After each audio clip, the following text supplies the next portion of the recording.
L'ambiance était beaucoup trop relaxe au début de la compétition. Il a fallu que les Saoudiens les giflent pour qu'ils se réveillent. Depuis lors, ils sont réveillés. C'est-à-dire que c'est des matchs aussi qui vont se jouer énormément. Parce qu'un match de football aujourd'hui, la vérité, elle est là, arrivé en demi-finale. Ça ne se joue pas juste sur le talent, ça ne se joue pas juste sur la tactique, ça se joue aussi sur le mental. Luka Modric aujourd'hui, au-delà d'avoir, parce que je fais la blague, oui, fils de Dumbledore, tout ça, mais pourquoi je dis fils de Dumbledore en fait? Parce que Dumbledore, c'est lui le master sorcier. En fait, Modric, c'est un sorcier d'un autre niveau, en fait. C'est que lui, il est sur le terrain, tu as l'impression qu'il a une baguette magique et un balai de machin, là, les balais de Quidditch, les trucs de Harry Potter. Genre, il est assis sur son balai, il est en train de flotter sur le terrain. Parce que dans la vie de Léo Messi, s'il y a une chose qui est arrivée, et s'il y a une chose qui a tout changé, je dis bien, c'est l'arrivée de Emiliano Martinez. Mais Emiliano Martinez, c'est son gars, faut pas nous fatiguer. Quand on sort de l'amour et qu'on parle du football et de la romance dans le football, si tu dis à Messi, c'est qui ton gars? C'est Emiliano Martinez. Martinez est arrivé, il a tout changé. Salam, salam, outsider. Le débrief commence maintenant. L'Argentine et la Croatie s'affronteront en demi-finale de Coupe du Monde. On va être très sérieux. L'Argentine et la Croatie ont eu l'occasion de jouer lors de la dernière Coupe du Monde en Russie. Les Croates avaient gagné 3-0. Je me rappelle très bien de ce match-là. Top performance de la part de Rebic, top performance de la part de Mandzukic, top performance de la part de Ivan Rakitic, Ivan El Rescapé. Vous-même, vous savez. Ces trois joueurs-là ne sont pas là aujourd'hui en 2022. Cependant, à mon humble avis, l'Argentine, elle aussi, entre-temps, elle a changé. Pourquoi? Parce qu'elle a gagné une Copa América. Ces Croates-là, après avoir tapé les Argentins 3-0 en phase de poule, ils étaient allés jusqu'en finale de Coupe du Monde en faisant 3 prolongations d'affilée. Les Argentins, depuis lors, tout a changé. Absolument tout a changé, franchement. Et on a eu l'occasion de le voir la dernière fois face aux Pays-Bas. Le monde a été choqué. Il y a plein de gens qui ont été choqués. Ouais, Messi, machin, Messi s'est fâché, Messi, etc. Il est impoli, il est arrogant et tout. J'ai envie de vous dire que peut-être que vous n'avez pas eu l'occasion de voir les matchs de Copa América à 2h, 3h du matin, peut-être là où vous êtes dans le monde. Parce que la vérité, elle est là. Les Argentins, à mon humble avis, face aux Néerlandais, ils ont enfin activé le mode Copa América. Le mode street, c'est le mode street. Ça, c'est Messi de la calle. Franchement, on va être très sérieux. Ils ont activé le mode street. Les Argentins sont venus en mode guerrier. Comme quand ils jouent face à la Bolivie, quand ils jouent face à la Colombie ou quand ils ont joué en finale de Copa América face au Brésil chez eux. C'est des Argentins qui sont arrogants, qui sont impolis, qui en ont rien à faire, qui sont là pour se battre. Et ça, l'équipe nationale d'Argentine, ces dernières années, c'est ça qui lui a permis, au-delà du talent de Léo Messi et du reste des coéquipiers qui se donnent à 2000%, quand Messi est là, de remporter cette Copa América. C'est ça qui leur a permis, après la défaite face à l'Arabie Saoudite, de se relever et d'arriver en demi-finale. Donc aujourd'hui, franchement, je suis désolé. À mon humble avis, les deux équipes, elles ont changé. Les Croates ont changé. Oui, c'est vrai, il y a certains joueurs qui étaient là en 2018 qui ne sont pas là en 2022. Cependant, ils nous montrent que la mentalité n'a pas changé. En fait, en Croatie, on change en Croatie, on change les roues. On change les roues, mais la carrosserie reste la même en fait. La mentalité n'a absolument pas changé. Ils vont essayer d'aller chercher leur prolongation, ils vont essayer d'aller chercher leur qualification, ils vont essayer de museler Léo Messi. Brozovic aura une tâche compliquée, mais peut-être il peut le faire. Cependant, attention, ça reste Léo Messi. D'un autre côté, les Argentins, je le dis, le mental, il est là, c'est le plus important. Ils sont arrivés dans la compétition en se disant que ouais, ils ont Messi, tout ça, etc. Ils devaient jouer face à l'Arabie Saoudite. Ils ont ramené des tonnes et des tonnes de viande de l'Argentine, c'est même pas une blague, au Qatar, pour pouvoir là-bas faire leur barbecue, tout ça, etc. L'ambiance était beaucoup trop relaxe au début de la compétition. Il a fallu que les Saoudiens les giflent pour qu'ils se réveillent. Depuis lors, ils sont réveillés. Ils sont toujours aussi relax, mais en étant beaucoup plus dangereux. Et quand ils rentrent sur le terrain, comme je le dis, ils rentrent en mode Copa América. Ce qu'a fait Emiliano Martinez la dernière fois face aux Pays-Bas, il y a des gens, ça les a choqués. Oui, les insultes en fin de match et tout ça, mais c'est parce qu'ils n'ont pas vu le match face à la Colombie. Je te dis, à la fin de la journée, tout ça, on va oublier en fait. À la fin de la journée, la vérité, elle est là. Si durant le match, tu as gagné ton match, à la fin, ce que tu as fait, les intimidations à gauche et à droite, pour moi, ça fait partie du sport. Tant que vous n'en venez pas aux mains, ça ne se frappe pas et tout, ça fait partie du sport. C'est bien d'avoir du trash talking. Dans les sports US, ils le font constamment. En basket, en football américain, ils font du trash talking. Ce qu'on appelle le trash talking. Donc tu regardes le gars, tu dis t'es nul. Et puis c'est quoi ton problème? T'es nul, t'es un tocard, toi, vas-y, dégage. Dégage. Donc quand Messi, Wergost, il arrive et qu'il lui fait ouais, je sais pas pourquoi tu me regardes et tout, dégage, mais que veux-tu? Quand Messi il se fâche contre Van Gaal, mais c'est parce qu'ils ont un antécédent avec un coéquipier Di Maria, avec un autre Riquelme. Bref, il y a un antécédent qui existe entre Van Gaal et les Argentins. Van Gaal a parlé en conférence de presse, les Argentins n'ont pas apprécié ça, c'est leur droit.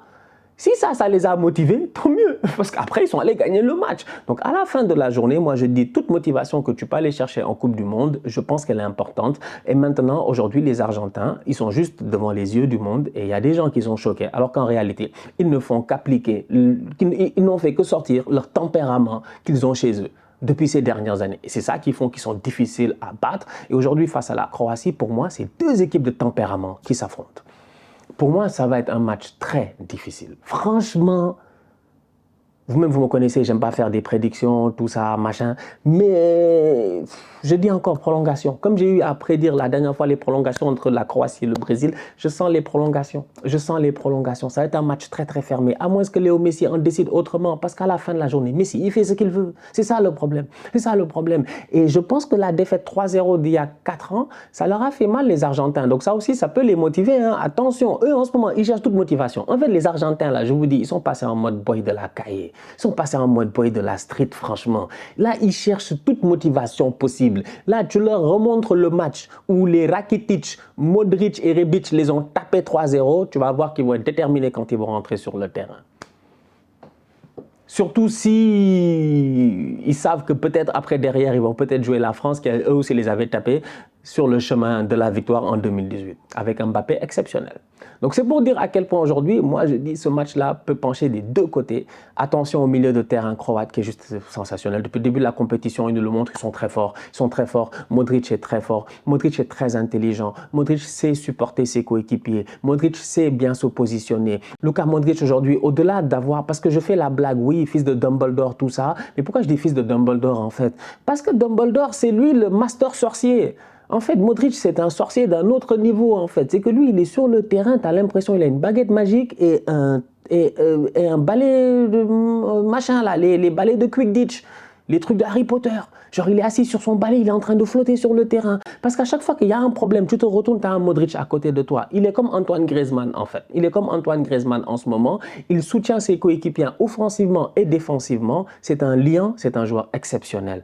Et Modric, je pense qu'il a envie d'être champion du monde, ça aussi. Et cette équipe-là, je pense qu'il y a 4 ans, ils sont passés pas loin. Ils étaient un tout petit peu fatigués. Ils sont passés pas loin face à la France parce qu'ils font une bonne première mi-temps quand même, si on s'en rappelle bien. Mais en deuxième mi-temps, ils éclatent complètement et les Français prennent le dessus. Cette année, ils sont dans une gestion qui est un tout petit peu meilleure. Ils ont appris de leurs erreurs. Donc, ils pourraient aussi aller chercher une qualification et essayer d'aller gagner la Coupe du Monde. Bref, à ce stade-ci de la compétition, les amis, tout est possible. C'est ça le problème. Il n'y a plus de hasard. Il n'y a de hasard que pour les tocards. Et nous, on n'est pas des tocards. On sait que dans cette Coupe du Monde-là, il n'y a pas de hasard. Tout est possible. Tout est possible. Argentine-Croatie, c'est aussi un choc entre deux gardiens de but, deux excellents gardiens de but. Le premier, c'est Livakovic, le gardien de la Croatie. Sincèrement, il est excellent. Depuis le début de la compétition, il est en train de nous bluffer. C'est un gars qui est très bon sur sa ligne, qui est très bon sur ses sorties, qui est bluffant sur penalty, qui est très très calme, qui est posé. Franchement, il a une baby face, il est posé, il est tranquille et tout. Mais c'est un boy qui est très expérimenté aussi parce qu'il a eu l'occasion de jouer quelques matchs en Coupe européenne. Donc franchement, on va être très sérieux. Je pense que les Croates aussi, ils peuvent se baser sur ce gardien-là qui a réussi à écœurer les Brésiliens. Il a fallu un geste exceptionnel de Neymar. Il a fallu un Neymar qui vienne, je dis, éviter le boy Guardiola, qui est lui aussi sensationnel. Parce que la défense de la Croatie aussi, il ne faut pas l'oublier, elle est très bonne. Elle est très bonne. Ils ne font pas beaucoup d'erreurs. Ils ne font pas beaucoup d'erreurs. Ils n'ont pas fait beaucoup d'erreurs face aux Brésiliens.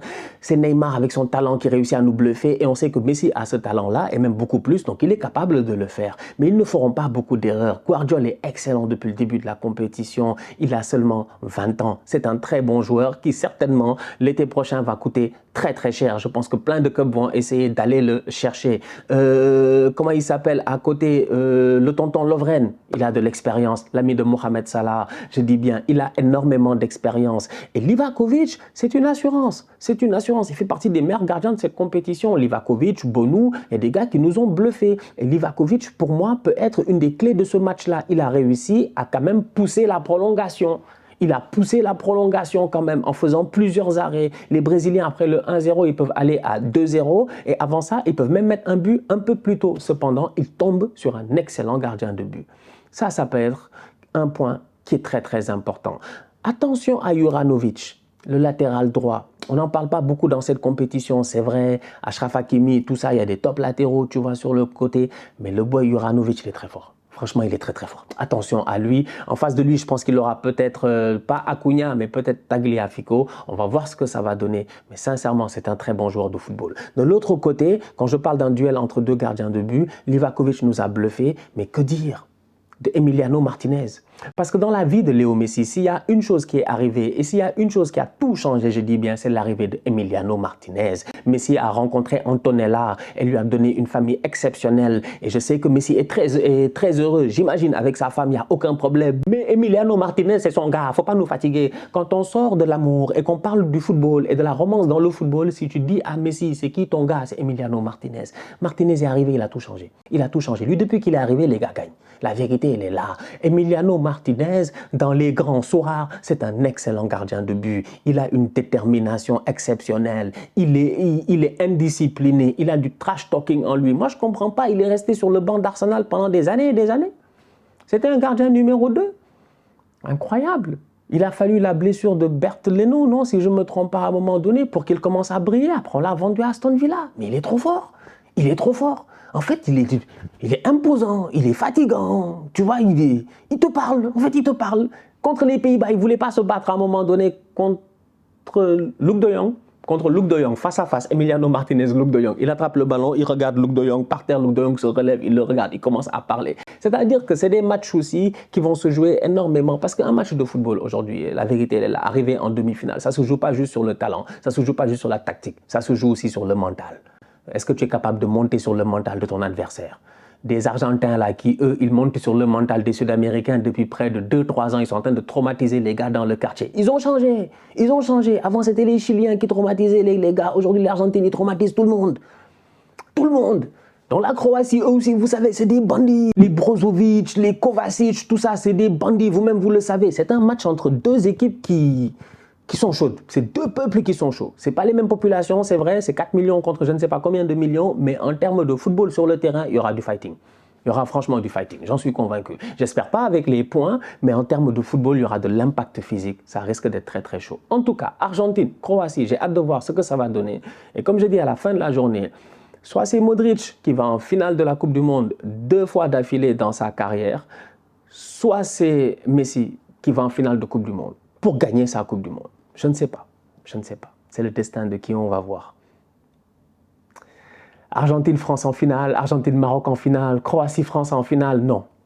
Ça, c'est la seule finale que je ne veux pas. Franchement, tu me demandes, je te dis, je ne veux pas. Je veux pas, je suis fatigué. France-Croatie en finale, non. Non. La dernière fois, ils sont venus, les gars, les Mbappé, là, ils sont fatigants, quoi. Ils jouent la Croatie, ils vont les taper. Non. Je ne sais pas, on ne sait jamais après dans un match de foot. Mais non.